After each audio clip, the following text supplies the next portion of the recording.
ketiga, merupakan suatu kesatuan yang memiliki fonem dan morfem. Waduh, apalagi tuh nak, oke baru ya buat kalian. Ya, jadi fonem dan morfem ini merupakan ada perbedaannya teman-teman. Oke, dari yang pertama, fonem. Fonem ini adalah bunyi pada sebuah bahasa yang membedakan makna dalam sebuah kata. Nah, sedangkan morfem ini adalah bentuk bahasa yang mengandung arti pada sebuah kata. Assalamualaikum warahmatullahi wabarakatuh. Waalaikumsalam warahmatullahi wabarakatuh. Selamat pagi teman-teman semua. Pagi. Perkenalkan, nama saya Wafini Agustin. Di sini saya sebagai moderator dari diskusi pada kali ini, yaitu yang akan membahas tentang kalimat.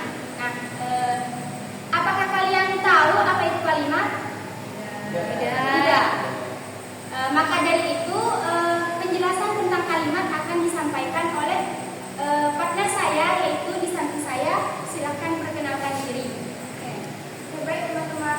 Kawan-kawan di Intisari, bagaimana kabar teman hari ini? Baik. Oke, jangan tegang, jangan panik.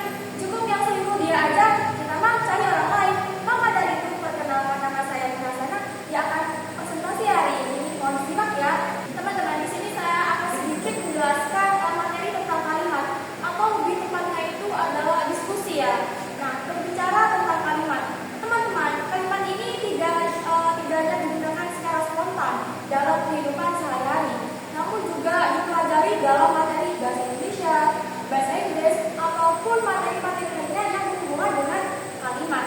Nah, meskipun digunakan, meski sering digunakan, namun masih banyak yang belum memahami kalimat itu secara teori. Maka dari itu, apa sih kalimat itu sendiri?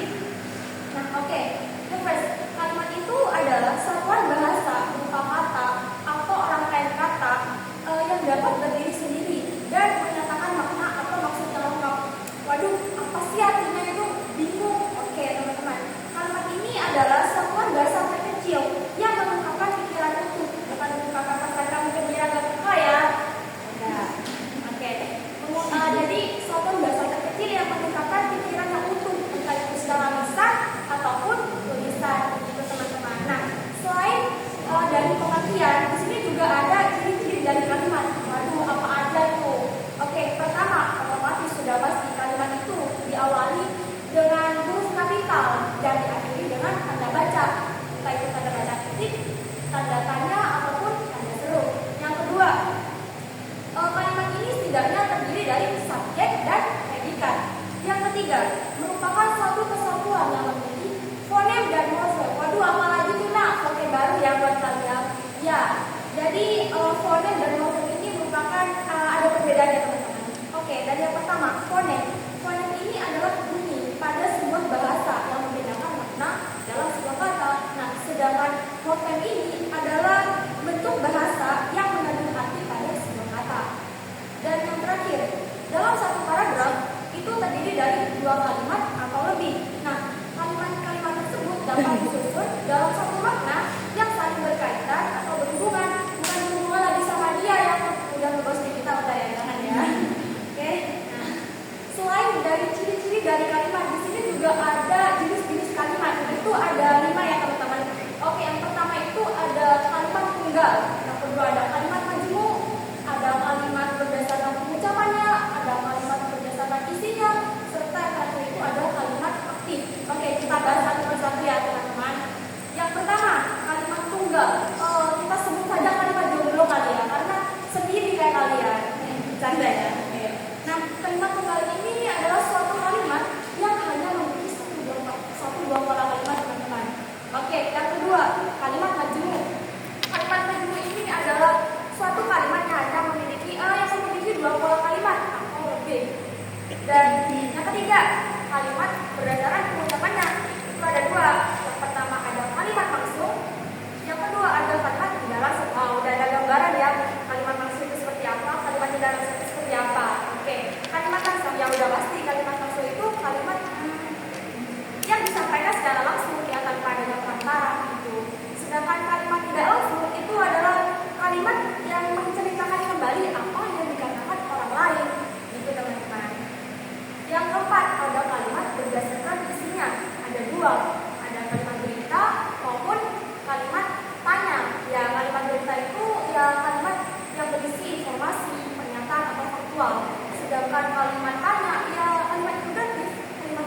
Baik, terima kasih atas